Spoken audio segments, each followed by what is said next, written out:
I started the audio recording. So. All right, I started my camera recording, and for some reason I'm all jerky. Let me try that again. There we go. That looks a lot better. I've got my audio on your camera, and then I will start recording on this one. Start recording. Let's see how that goes. When does this tell you that it's recording? Because I've never used OBS before. It should just automatically state when you hit start recording. It should change from start recording to recording. It says stop recording, so I'm assuming it's recording right now. Down at the bottom right, it should show you numbers counting for the recording. It does. Okay, it's been going for 23 seconds. Okay. Then. Well. All right, so give me a 5 count so that way we know for the editing. I say you're good. I can don't worry about the editing. I can worry about that. I know. Just give me a 5 count for the editing. All right. 5, 4, 3, 2, 1, go. Hey, welcome to another edition of Breaking the Fourth Wall, Part 2. Or Take 2, whatever you want to call it. I'm your host, Chris Wylde. With me, as always, is one of my panelists, Brian Miller. Hey, how's it going, guys? And although you can't see him on camera because the reason we're late on even doing this show and getting it ready for Radiocast and everybody else, so on Radiocast, you'll hear him, but you won't see him anyway. A very, very special guest to the panel this week. This man, you guys at Radiocast may know him on YouTube. You may also remember him. He is the host of America's Pop Culture magazine, one of the founding members of Academy Earth, the promoter of America's Pop Culture magazine, and the guy who knows more about pop culture than anybody else I know because he was alive when television was invented, Mr. Dan Lurie. Well, not quite that old. But as far as me being a phone guest, I'm okay with that because there was no such thing as internet back in my day. And I have a face for radio anyway. Don't we all? Don't we all? Well, all right. So let's get into this. This is going to be, again, this is take 2 because we recorded this on Tuesday, and unfortunately we had some sort of glitch that we lost everything we discussed. So it's going to almost feel like old news to us. One of the cool things is that we do have Mr. Lurie with us tonight. So he's going to be a fresh perspective on something we've already discussed, but bringing new to you guys, which is Star Wars Episode 9. Originally supposed to be directed by Colin Trevorrow. Was recently announced that Trevorrow was being let go of the project, and as of Tuesday night, was replaced by none other than Mr. Jar Jar himself, J.J. Abrams. And also, the second part of it that we discussed, this I'm going to go a little faster into the conversation here. The second part that we discussed was the fact that Disney and Lucasfilm had announced that they are pushing back the release date from May back to December 20th of 2019, I believe it was? Yes. Yeah, 2019. So I'll start with our guest here. Dan, how do you feel about the fact that Disney has brought in J.J. Abrams, the director of The Force Awakens and episodes, basically the guy who started this trilogy, to end this trilogy? Well, in a way, it's almost fitting, considering the fact that it's supposed to be the last one. So you're sort of like finishing where you started in the first place. So there's that. There's the fact that when he was doing the Star Trek movies, I always felt like he was more of a Star Wars person anyway. And I will give him credit in that he didn't do those ridiculous like light reflection things on Star Wars like he did on Star Trek. Thank the gods. The lens flare. The lens flare. The lens flare, yes. Yeah. But oh my God, are you kidding me with that? Didn't we make that joke? Didn't we make that joke in the original recording? Was Lucasfilm probably told him, was like, look, you can have lens flares in an original story or no lens flares, and you just rehash episode 4. Kathleen Kennedy was probably like, you get 2 lens flares. Use them wisely. Yeah. You only get 2. So this film is rated lens flare 13. Yeah. Yeah, right. Also, we were to talking his about where they were credit, at, too, in he the has film, admitted to the and one of fact them that was in he the original teaser trailer. probably used... Hold on, guys. You Falcon can't did the talk at the flip. same time. You can't talk at the same Oh, time. I'm sorry. Oh, I didn't even realize he was talking. Like when I talk, it cuts your guys' audio out. Oh, okay. So that's why I couldn't tell. All right. Yeah, I couldn't tell because I hear a reflection of myself talking when I speak. we're gonna limp through this episode. All right. So Dan, go ahead and finish your point, and then we'll go to Brian and get his point. Okay. So if you excuse the fact that I hear an audio lens flare, what I was saying is to his credit, he has admitted to the fact that he completely overused the lens flare in the Star Trek movies, and if he had to do it again, he wouldn't have, which is maybe why he learned his lesson in the Star Wars movies. I'm hoping, though, he's the producer and director on this last one, correct? He's the writer and director. Yes. Writer and director. Okay, so good. So if he's the writer and director, hopefully that means he's not going to revisit all of, 4, 5, 6, of Star Wars 6 and actually have like closure to all this without redoing the entire, first set of 3. Ironically, I remember seeing something where Lucas himself said that his idea from the very beginning was that, like, when he went through each series of 3, things would recycle.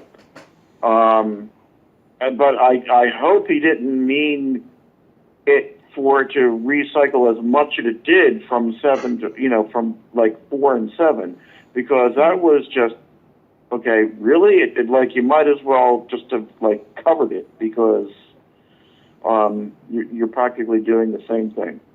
The main female character, Rey?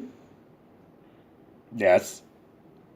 Chris, you were telling me earlier that there was some backlash about her. Why? She's adorable. Well, because some people, had the mindset, not my hero, because they're so used to having the young, brash male character. Mm-hmm. Some people had issue because they felt that she was a Mary Sue type character, not even understanding or realizing that there's 2 more films, and it's probably going to explain why she's so powerful. Right. Especially since she's going to be a Kenobi and Skywalker mixed breed. But that's my personal theory. I'm not going to go back into that. Oh, is that your theory? That's my theory. She's Luke's daughter, but she's Obi-Wan's granddaughter. I think that's what's going to be revealed. But right. The long and the short of it is that there was just some people that, like, God forbid it wasn't Anakin and it wasn't Luke, so they don't like this character, and they objectify her just simply because she's a woman. Yeah, well, they didn't like Anakin, so, I mean, if they don't like her, then she's actually in good company, because they didn't like what, for all intents and purposes, would be considered the original Skywalker. Mm-hmm. That is true. Well, Brian, I'm gonna swing it to you, and let me start it with a question, because I'll let you answer the same thing Dan answered. Okay. But playing off of his question about why there was some hatred on Rey from The Force Awakens and everything else. Some people hated her because she was female. Some people hated Anakin. Let me ask you: do you hate sand? No, I hate sand. It's so coarse and rough and irritating, and it gets everywhere. God, man, that stuff sucks. No, as far as Rey goes, I thought, I see what they were trying to do. They were trying to put women in the forefront of Star Wars. That's awesome, because at this point, all we really had was Leia. And, I mean, Padme wasn't really at the forefront as much as Leia was or Rey was. So, I mean, I don't really want to consider Padme as this forefront strong female lead. So this was really the first time we had a strong female lead since Leia. Right. And I think I didn't have a problem with it at all. Mainly because, like what you said, it's the first in a trilogy. We're going to get more backstory on Rey, where she came from, where her powers came from, how she was able to develop her powers so quickly. Like, especially that mind trick she did on the Stormtrooper. How she just magically decided to try it at one point, and it worked on the 3rd try. And then Kylo even said, after she got out, he's like, the longer we go without catching her, the more powerful she's going to realize she is. And that tells me there's something going on with Rey that we don't know about yet. She's not a Mary Sue character. It's not like they just magically made her the most powerful thing ever, and it just happens to be that way. We're going to find out why she was that way. And I feel like it's going to be an 8. I think by the time we get to 9, it's going to be all payoff. So I think 8's where we're going to get most of our character development. We're going to get a lot more of Rey's backstory, and it's going to make a lot more. I think after 8 comes out, people are going to look at 7 and be like, oh, that makes a lot more sense. Okay, that's more forgiving. Well, see, that's where I go with it, too. But I guess the main question is now that it's announced that it's J.J. Abrams, going off of what you said, is it more fitting to have J.J. close this trilogy, as he was the one that initially started this whole entire leaving all these questions open? He would be the one to know the answers to. I feel like it is fitting. It's simply because, I mean, like I said the other night, Rian Johnson is a very story, character development driven director. He's the one that you want to hire when you want to get to the meat of a story and really get the meat and potatoes of what's going on. J.J. Abrams is more of an action director. I mean, he's good with the action sequences, a good spectacle, almost like a Zack Snyder, but better than Zack Snyder. I won't give my opinion on that. But anyway, but I feel like J.J. was a good kickoff for this sequel trilogy. He set the tone in a very great way. I think he set a perfect tone for what the sequel trilogy should be. You get Rian Johnson to come in afterwards and build off of that, develop these characters a little more. Because 9, you're not going to have to focus on character development. By the time we get to 9, we're going to know these characters. Right. So JJ can build off of what we've already got there from Rian Johnson and give us an epic finale in episode 9, which I think is I think it's why it fits him so well. He's going to give us an epic space battle, big confrontation between the good and the evil. I think it fits perfectly. All right, but I will express my one concern about JJ being the guy to close out the trilogy, and I'll get you guys' impression on this. JJ is not known as a closer. He comes up with great stories, he comes up with great questions, and then come the finale of whatever it is he's working on, he usually leaves you with more questions than you should have to begin with. Now, yes, we know there's going to be a 10, 11, and 12 saga movies later. So the question is, do you think that this trilogy is going to wind up being another season finale of Lost?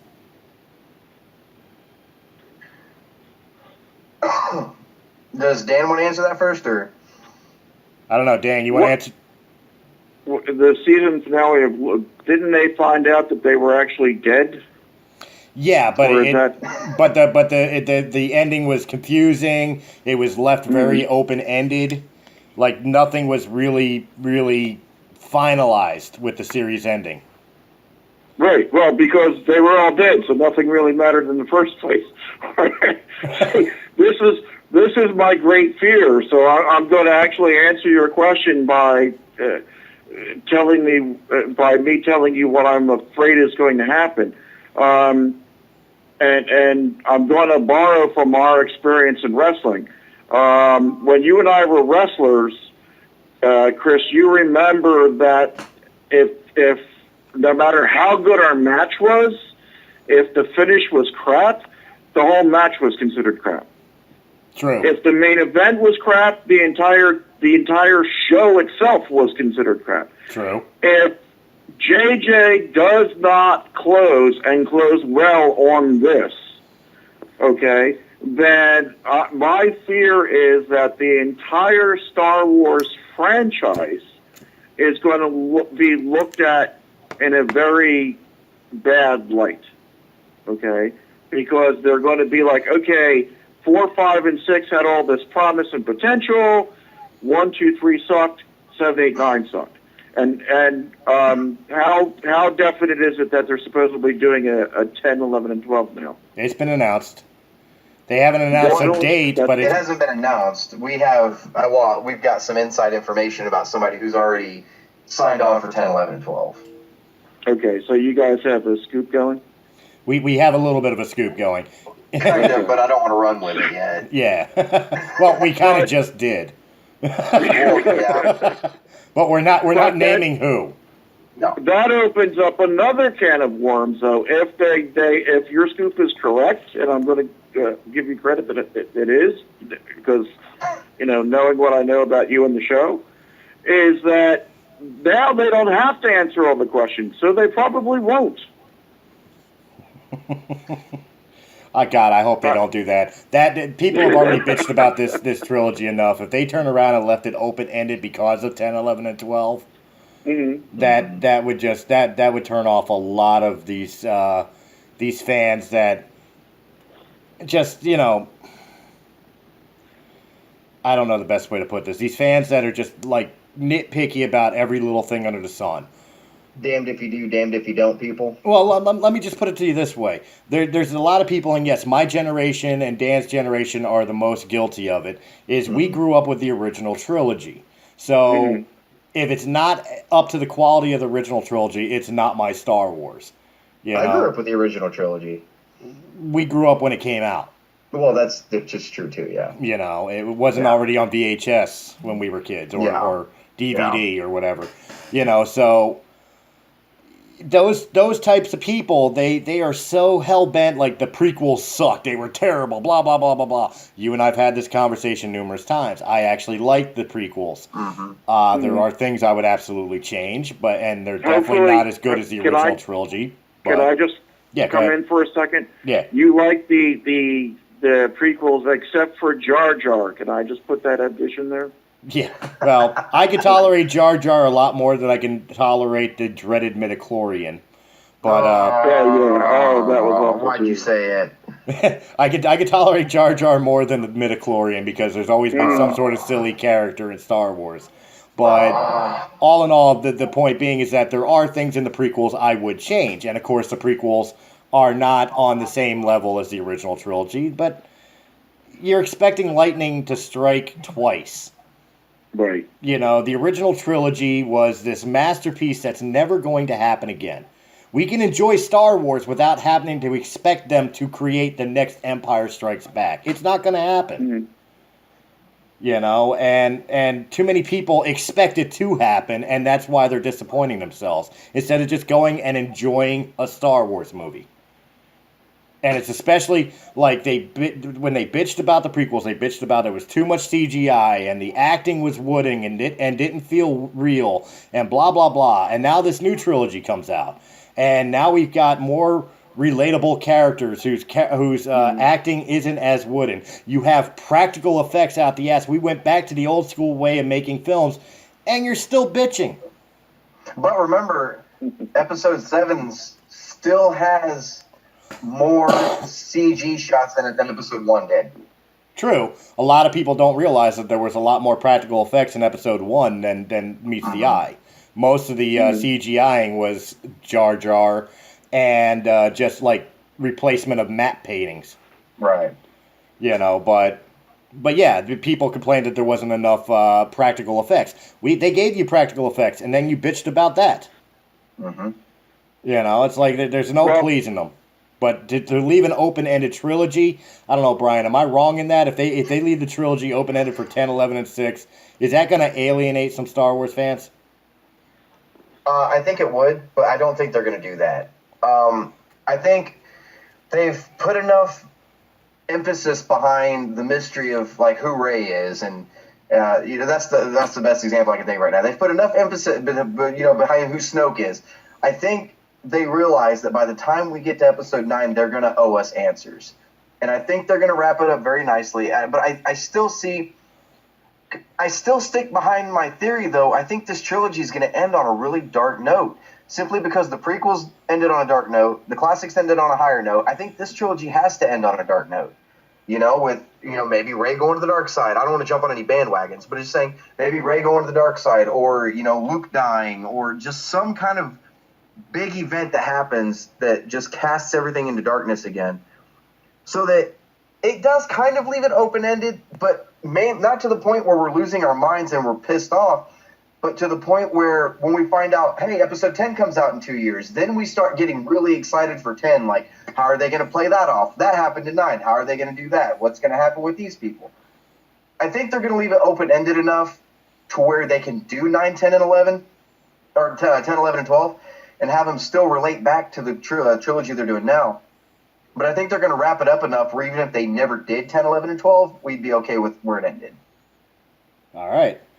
So again, going back to the topic of J.J. Abrams taking on the reins of Episode 9.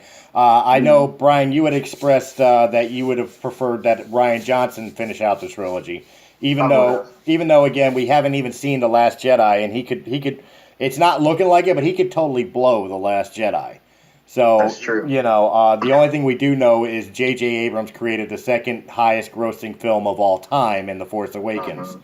So I mean, he does have that in his favor, but the biggest discussion is JJ the right choice, or who would you have put in the director's chair? A lot of people say like Steven Spielberg or Rian Johnson or even Gareth Edwards, since he did a phenomenal job with like Rogue One. To give an example of what I mean, my personal choice, as I stated in the first recording that we tried to do, would have been Dave Filoni, basically George Lucas Jr. He's got the Star Wars experience with the Clone Wars TV show. He's got the experience with the Clone Wars movie, even though that was terrible. He's got the experience with Star Wars Rebels on Disney XD. Give him a live-action movie. Nobody understands Star Wars besides George Lucas himself better than Dave Filoni. I think that's a missed opportunity. That would have been my number one choice. If not JJ, who would you guys choose to be director to finish out this trilogy? For a giant epic trilogy ender like that, God, I would almost say go for a Peter Jackson or like you said, a Steven Spielberg. Like, I would love to see a Steven Spielberg. I think because Peter Jackson's got experience with doing these giant epic films, and especially like The Hobbit aside, because obviously The Hobbit, wow. But anyway, the Lord of the Rings trilogy, he built up to a huge finale in Return of the King. Now, the only problem I had with Return of the King was it had 8 different endings. Like, you thought the movie was over, nope, here's more. And then you thought it was over, nope, there's more. Then you thought it was over, nope, there's more. It just kept ending over and over and over again. But I wouldn't want to see that in Star Wars. But I would trust it to somebody like that to do a giant kind of signing off of the official sequel trilogy finally. All right, Dan. Actually, I love his answer. That's a very good answer. Just off the top of my head, and only because I love him so much, although I don't know if I'm going to pronounce his name correctly, so I'm going to preface it by saying the creator of Firefly and the original, I want to say writer and producer of The Avengers. I believe Joss Whedon. Joss Whedon. Yes, thank you.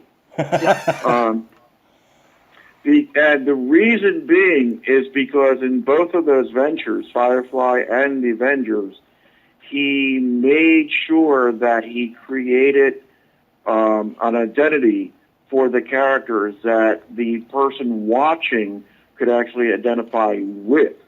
You know, you knew who all the characters were in both situations, and you had no choice but to like at least one of them, if not more than one, because of the relationships going back and forth, and maybe even not like a character or two in there, because, you know, one character was picking on a character that you liked.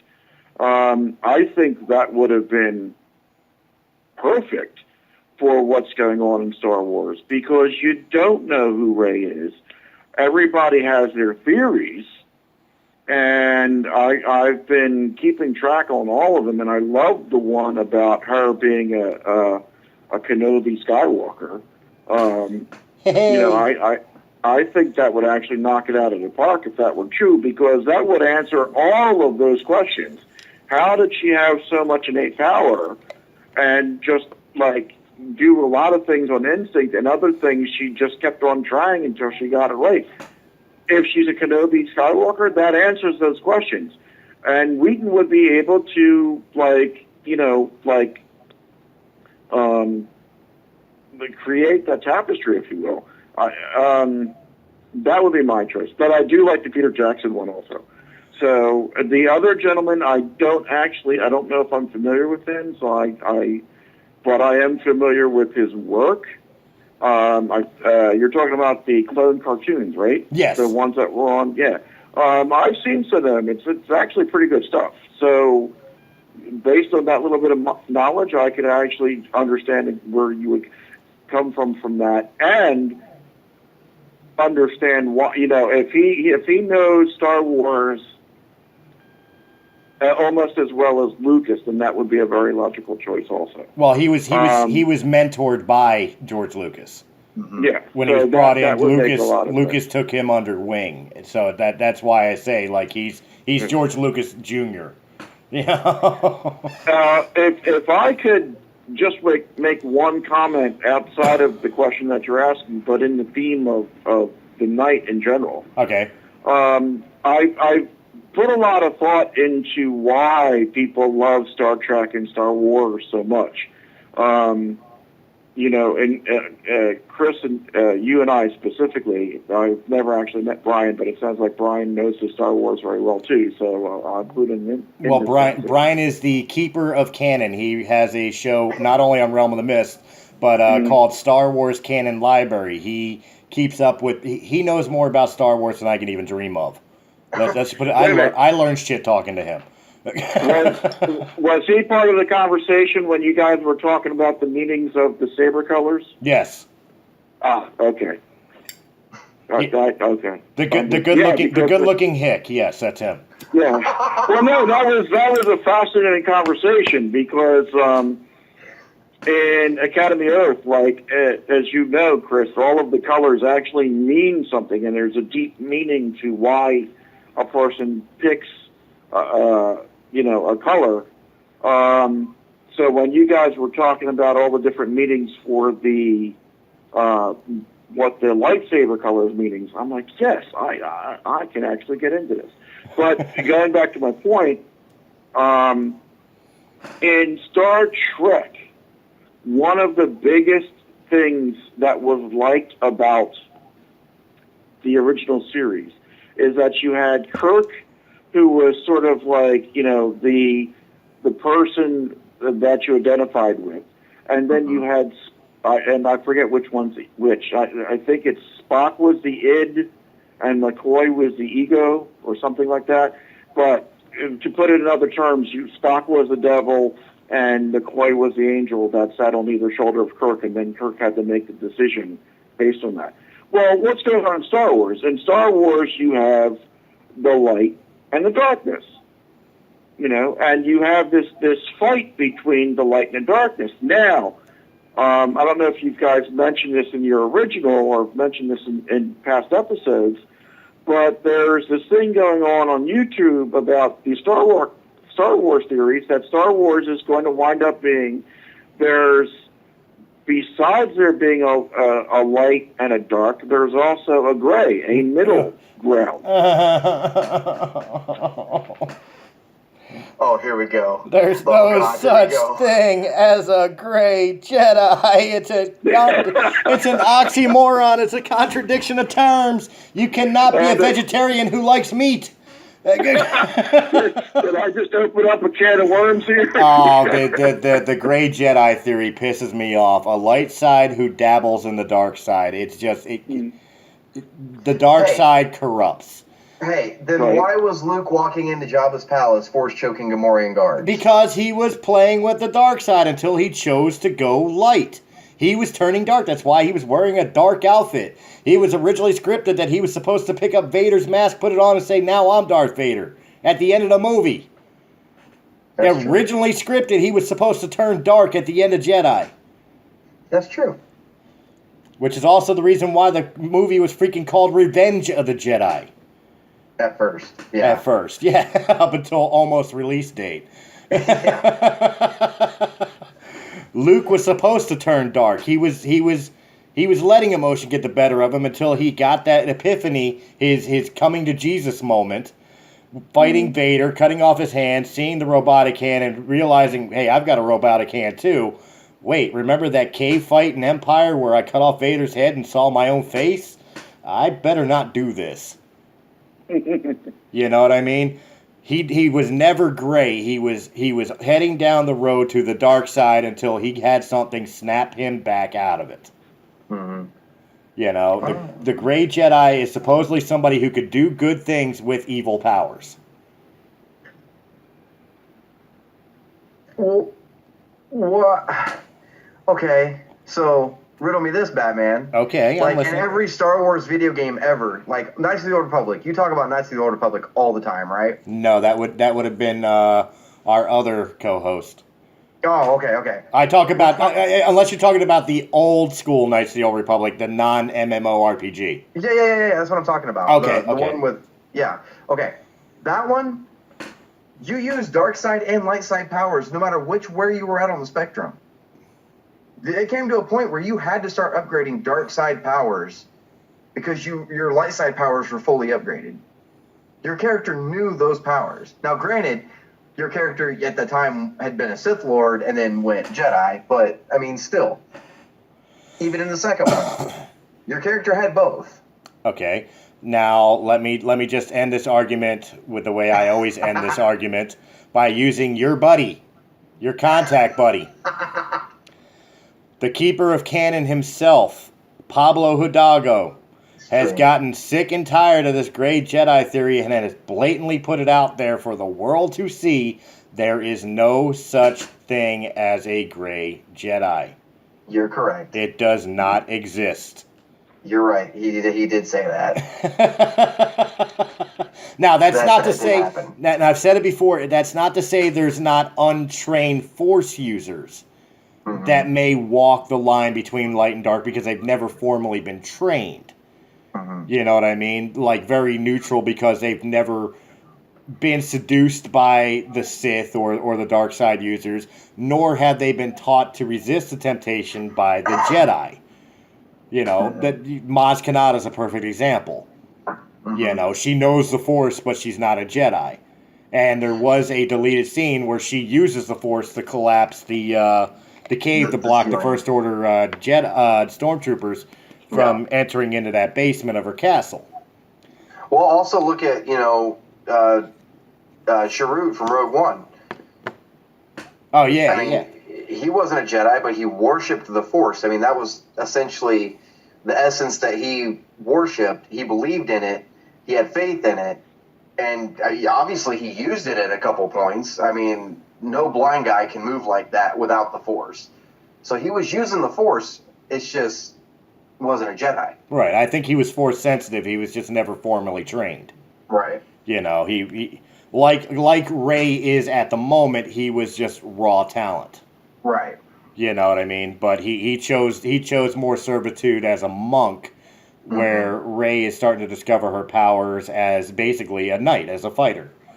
You know, so that's the major difference. So, I mean, there are characters out there that aren't on one side or the other simply because they haven't been trained in one side or the other. Right. But to use the term Jedi is to use the term light side of the Force. That is who the Jedi Knights are. Fair enough. You know what I mean? But, all right, because we have our special guest on here, we're not going to dwell the whole entire episode on Star Wars. Although I know he's a Star Wars fan, just like the rest of us. I know his major passion is another galaxy far, far away, but a hell of a lot closer to our reality and a hell of a lot farther in our future. And getting more and more farther every day, but we'll get into that some other day. Of course, I'm talking about the intrepid voyages of the Starship Enterprise. Yes, indeed. Or more specifically, the upcoming show for CBS All Access, Star Trek Discovery. You kind of have the same impression I do. Dan, I'll let you lead us. I'll let you lead us in on this because I know you got some point of views and probably may want to pick our brains on what we think. So this one's all you, brother. Here's the bad news. Star Trek Discovery looks like an accident waiting to happen. It looks like the starship already crashed, just trying to come out of space dock. They've already scratched the paint. they already scratched the paint. No one likes the ship. No one likes the uniforms. Everybody is being force-fed this idea that it's supposed to be canon. It's supposed to be 10 years before the original Kirk Spock adventures, except that in order for it to be 10 years before the Kirk Spock adventures, that would put it in the same time as Captain April and Captain Pike. When Spock was serving as the second officer to Captain Pike on the Enterprise. The problem with that is that the uniforms that we've seen in the trailers look nothing like the uniforms in the cage or the menagerie if you've seen either one of those two episodes. Well, wait. Let me just interject in here real quick. The 10 years before the original voyage, the 5-year mission, blah blah blah. That was back in the day of the Prime timeline, correct? Not the Kelvin timeline. That is correct. Well, if I remember my Star Trek original trilogy lore, and I should because I just recently finished watching the original trilogy on Netflix, the Enterprise had different uniforms and different insignias than some of the other Starfleet officers and Starfleet ships that guest appeared on the show. It wasn't until the movies that they started introducing the, for lack of a better term, the arrowhead as the symbol of Starfleet itself. Originally, it was just the symbol of the Enterprise. That is correct. The Enterprise Delta was specific for the Enterprise, and when they went to the movies, all of a sudden the Enterprise Delta was the proper logo for all of Starfleet, not just Enterprise. You are correct. But that's not the issue. The issue is that not only are they forgetting that fact and using the Delta for the Discovery and the Shinzu and all the other ships involved, but the uniforms themselves look more like the, as you call them, the Jar Jar Abrams version of Star Trek than the original, the Star Trek, the original series canon version. Again, going back to Captain Pike's, I think they were velour or something like that. It was, I'm old enough to have actually had a shirt that was velour, and I'm here to tell you those things are not comfortable, even a little bit. So, yeah, but so those blue uniforms are more in style with the Kelvin universe than with the original universe, the Prime universe as it's called. Now, here's the information that most people don't know, because I looked into this. The reason why it looks more like the Kelvin universe than the Prime universe is because CBS and Paramount are no longer the same company anymore. Oh. So, in the same way that you would have to go get, like if you were a comic book company, say you were Marvel, okay, and you wanted to buy the rights to Star Trek, the brand, and write a Star Trek comic book from CBS or Paramount, whoever actually owns the original series, that the people that are CBS who is doing the TV show had to use the Kelvin version because that's the rights that they actually own, not the original version. Okay, well, that makes kind of sense. Yeah. So the original version is actually not owned by the TV series producers that are doing the show. In fact, when Star Trek was rebooted by J.J. Abrams, he tried to talk them into retiring the original series and all of its likenesses and logos and everything completely, and having only the Kelvin version being sold in any way, shape, or form. Since the sales of anything Kelvin was piss poor, in fact, it's even mentioned in Big Bang when Sheldon orders Spock, and he gets the Kelvin timeline Spock and not the Prime the Prime Universe version. He's like, that's not the right Spock. That's not even Spock. You know, and that's kind of like how everybody felt about buying any Star Trek merchandise, is that, well, it's not the right one. That's not the original Kirk, so it's not worth my time.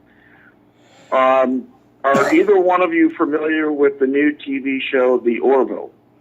Yes, and I was going to lead us. I was going to lead that into it from this, but let me just weigh in a little bit about Star Trek Discovery and about the Kelvin universe, Star Trek in general. I am actually a fan of the original or the Star Trek Kelvin. I am the reboot that what JJ has done, with the exception of the lens flares. I thought they gave a decent explanation on why they were creating a brand new story, with it being an alternate timeline by killing Kirk's father, Thor. And I like the look of the uniform. It took a little bit to grow on me within the cells on the Enterprise, but I do like the design of the Enterprise. And I thought the stories were very, very good. 3 being the best. Beyond. The biggest thing that had to grow on me was Zachary Quinto as Spock, because of the fact that I grew up with Star Trek. I grew up with Leonard Nimoy as Spock, and to me, it was like it's like replacing Mark Hamill as Luke Skywalker. You just don't do it. Right. You know what I mean? Or how I feel about the upcoming Han Solo movie. But he grew on me. He did start making that character his own. I really love Chris Pine as Kirk. I think Chris is doing hellacious service to the character. But as far as Discovery, yeah, I agree. This is a train wreck waiting to happen. But as far as its uniforms are concerned, before I learned any of this that you just told me, I've always kind of written it off as I know it's supposed to be a prequel before the original story. And with them being blue with gold trim and stuff of that nature, what all it said to me was we're going into the world of the original series, stepping off from Star Trek Enterprise when they were wearing the blue jumpsuits. And that was a good enough explanation for me. It's okay, it's the transition. I get that. Right. You know what I mean? So. Well, now, and if I can just interject there, because there's a lot of things that I want to agree with you on before I actually forget. Because my brain, I agree with you. Star Trek Beyond, in my mind, was the best of the 3. I don't understand why it was actually received the worst of the 3. Because I thought it was very well written. I thought it did a lot to expand on the characters that we already knew, but we didn't kind of know as well as, we would have from the original series. See, there's a show called Star Trek: The Next Generation. Okay, by definition, the next generation should have been, if you don't mind me saying this, Spock Jr., Kirk Jr. In one of the movies, Spock's son has a love affair with no, I'm sorry, Kirk's son has a love affair with Spock's adopted daughter for all intents and purposes. Okay? Well, that would have been very interesting if you would have expanded on that. Right. You know? So, in a way, you know, the Kirk and Spock of the reboot movies are like Kirk 2.0, Spock 2.0. One could argue, in a way, Spock Jr., Kirk Jr., what have you. So in Star Trek Beyond, we got to see a little bit more of those characters and how they reacted to different situations, okay? Everybody made this big row about Sulu being gay, and it was practically a throwaway scene where, like, Sulu's talking to Kirk, walks away, and you see Kirk looking at Sulu, and, you know, he walks away with this guy and what seems to be Sulu's daughter. Now, I don't even think there was any real affection shown between Sulu and the gentleman that he walked away with. It was just assumed, because we know the history. I think Sulu put his arm around the guy as they walked away. Well, but I'm Italian. That's nothing. That's what I was about to say. I think that was the extent of the quote unquote homosexuality. Was exactly. He simply put his arm around the dude's waist and they walked on. Yeah, I don't know what your family rating on here, so I won't even tell you what we consider a date from South Philly. Well, you can, because the rating for Breaking the Fourth Wall is just under Debbie Does Dallas.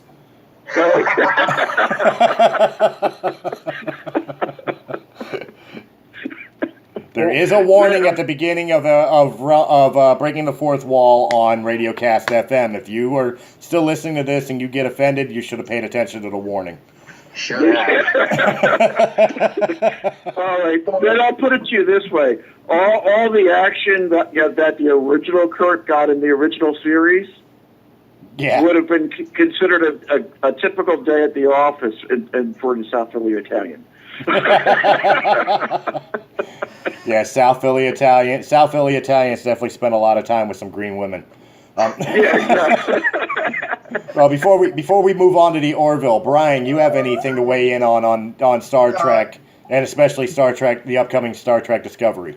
Yeah, while you guys were talking, I was writing down some notes of some stuff I wanted to talk about. First off, like you were talking about Star Trek Beyond, how it got so much hate, and really, I was one of the guys that I really liked the first Star Trek reboot. Into Darkness to me was too much of a copy of Wrath of Khan, in my opinion, and then Beyond to me, I really didn't care for Beyond that much. But I mean, it was all right. It wasn't like it was god awful. Like I'd rather carve my eyeballs out with spoons instead of watching this. It was just like I can't think of the character's name right now. The girl that Simon Pegg, that Scotty found down on the planet, the alien chick. Oh, the white-faced alien chick, yeah. Yeah, okay. She was too much of a Ray ripoff for me. She was living in a down starship, had a staff. She was a scavenger all by herself. She was too much of a Ray copycat, in my opinion. And really, that was the biggest thing that I had a problem with. My favorite part of Beyond was... Let me just interject real quick. Until you mentioned that, I never put that connection together. You never noticed that? I never put it together until you said it, and I'm like, holy shit, he's right. Yeah, and then, my favorite part of Beyond, though, was actually at the end when Spock has the photo from the alternate reality, and it showed William Shatner's Kirk with Leonard Nimoy's Spock and the entire original crew.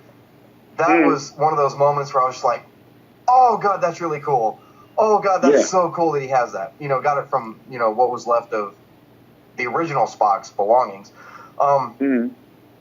As far as, Sulu being gay, usually I don't have a problem with anything like that as long as it doesn't affect, like, the actual background of the character.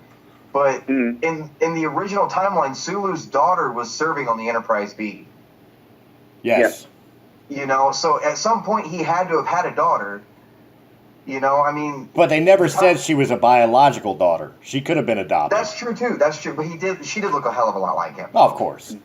She really did. And actually, wasn't she mentioned somewhere? I could be completely wrong, but maybe I'm remembering something else. But wasn't she mentioned somewhere in the original television series of Star Trek, Sulu's daughter?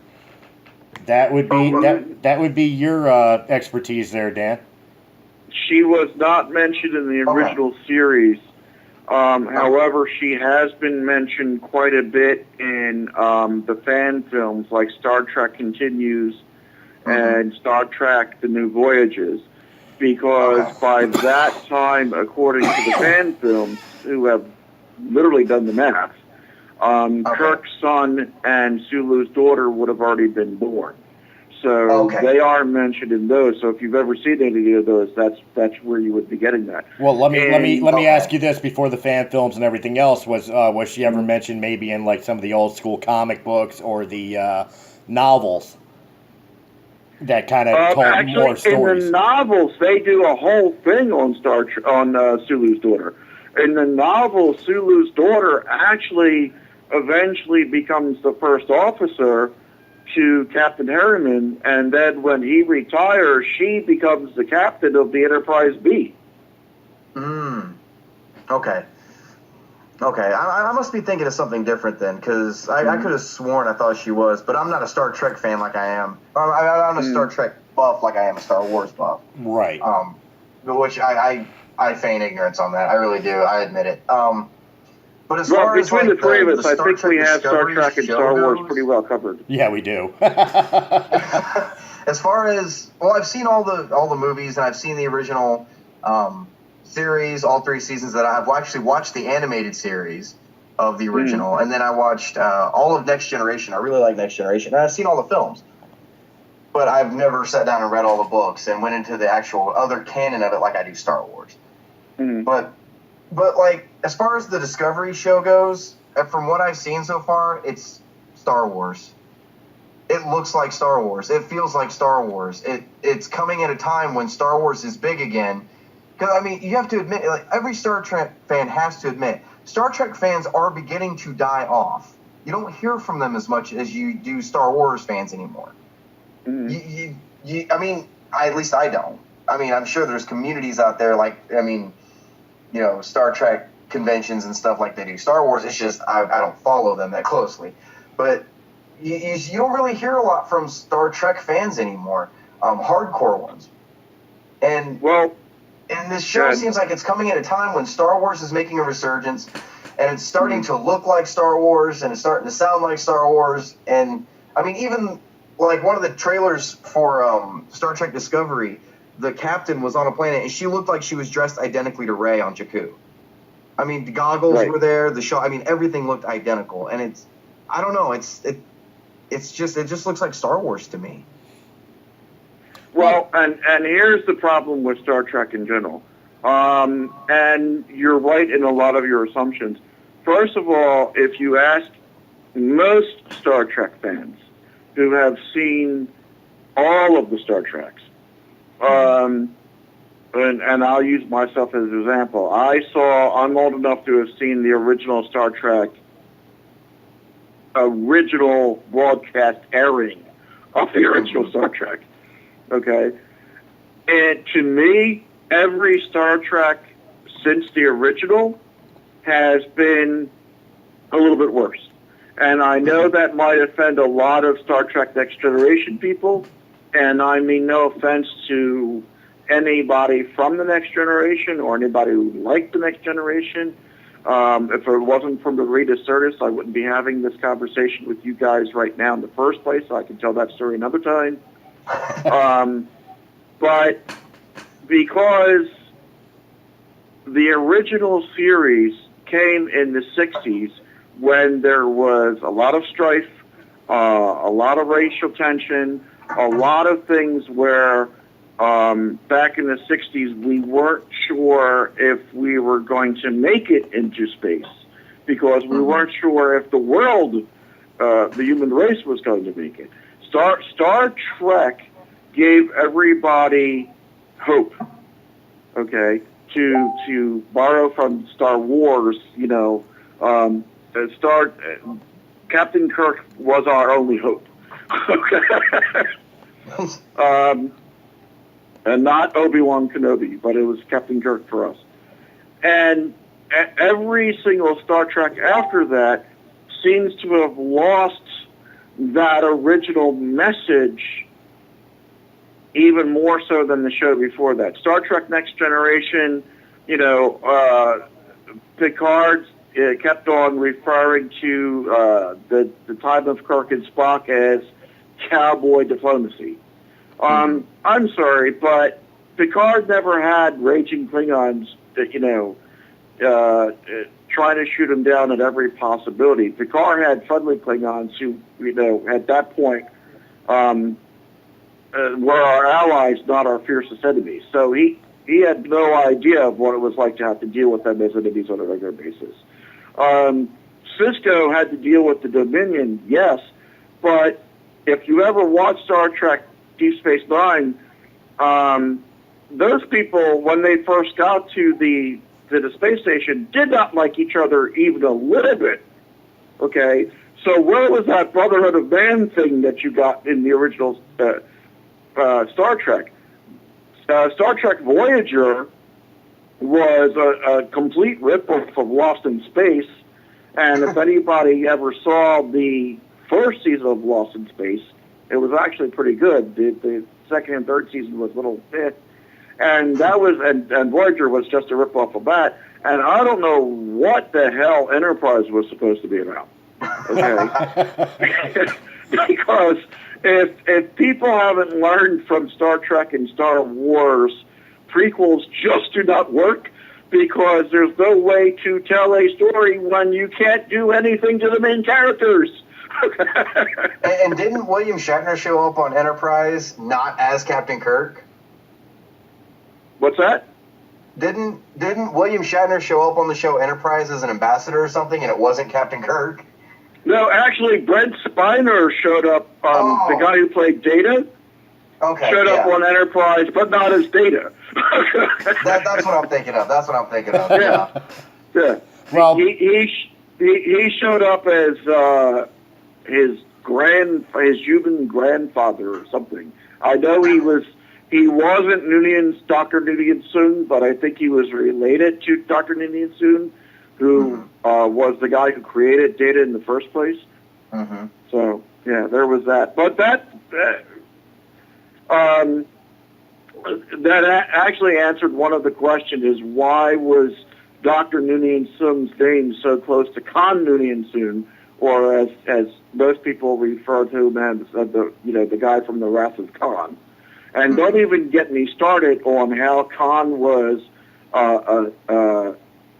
Indian, probably Punjabi, since he was supposed to be a Sikh, or some people mispronounce it, Sikh. Okay, and if he was Sikh, where was his beard? But I won't even go there. How did he go from a Mexican playing an Indian to an Englishman in the reboot? Whitewashing. Yeah, exactly. Let me just go ahead and state this out here. We will review the Orville next week. Unfortunately, we are starting to run out of time. I want to get to our movie picks of the week. Dan, on Realm of the Mist, on Breaking the Fourth Wall. Right. Every week we give a choice of a selected topic of movies for people to go out and check out for the week. Something that we review or pick. This week, in honor of Orville, I thought the best choice would be a satire or parody movie. Mm-hmm. So I'll give you a second. Now, are you talking about a movie that's out right now? Out right now, whether it's in theaters, on DVD, on Netflix, Hulu, whatever. Just something of your personal choice or favorite that you would say, these people, if they've not seen it, they should see it, and give a little description of why. I'll start off so that way you get what I'm talking about here. My movie pick of the week will be the same as it was on Tuesday. Down Periscope with Kelsey Grammer. Complete spoof on typical sub movies. Definitely tongue-in-cheek humor. And quite honestly, I still stand by the fact that I think it's part inspiration for Seth MacFarlane's Orlin. along with Star Trek and Galaxy Quest. So that's my choice of the week. I'm not a Kelsey Grammer fan, but that movie was just phenomenally funny and just entertaining anytime it's on. Right. Brian, you want to go next? Sure. I'm going to pick the same one I did on Tuesday also, Spaceballs. I'm Star Wars balls to bone, and Spaceballs to me is the funniest rendition of Star Wars I've ever seen in my life, bar none, cut dry in the bag. Absolutely hilarious. And I mean, it's just some of the humor in it is so subtle. You have to go back and watch it again. You're just like, oh, I mean, I watched it as a kid for the first time, and I didn't get all the humor in it because I was a kid. As I grew up, I went back and watched it. I was like, oh, okay, that makes a lot more sense now. That's funny. So, but I love Spaceballs. It's just absolutely, it's up there with Star Wars in my opinion. All right. And Dan, your choice for movie pick of the week. All right, I'm going to be a little greedy, if you don't mind, since I was originally a film major at Temple University. In honor of the Orville, I'm going to absolutely 100% agree with Spaceballs, down Periscope, and add Galaxy Quest, which I agree with you, Chris, in our non-aired phone conversation, that if you want to get an idea of what the Orville's about, watch Galaxy Quest and down Periscope. And now that Brian's added Spaceballs to that, I would give that a 100% yes. Okay. Something a little bit more current, go watch Guardians of the Galaxy 1 or 2, and that'll give you a good idea of what's going on the Orville. And oh, by the way, in a response to Brian picking up on the girl that Scotty finds on the planet in Star Trek Beyond, being a ripoff of Rey, which I absolutely 100% agree with.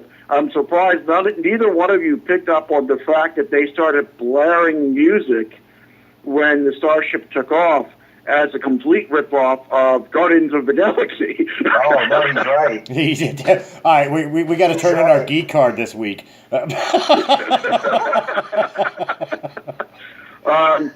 another movie which I would love anybody to go see if I could remember the name of the freaking thing. We'll put it in the description down below. But basically, the movie is based on a French comic book. It just came out within the last month or so, and it's if you're not familiar with the comic book, you might think that it's a direct ripoff of Star Wars, except it's the reverse.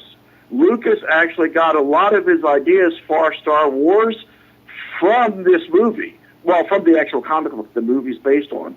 And the either writer or producer was the same gentleman who did Fifth Element. So if you've ever seen Fifth Element and you see this movie, you'll see a lot of similarities between the two. I wish I could remember the name of the movie. I'm completely blanking out on it. But it was in the theaters. It wasn't in the theaters very long, because the two main characters, the actors themselves, weren't very known. So it wasn't. There wasn't a whole lot of fanfare for it. I can tell you that the girl that was the main female lead in the movie that I'm trying to, Valerian, I want to say Valerian or something to that effect, was the name of the movie. Valerian, the Last City? Valerian. Yeah, Kirstie and I went and saw that movie. Okay, Valerian.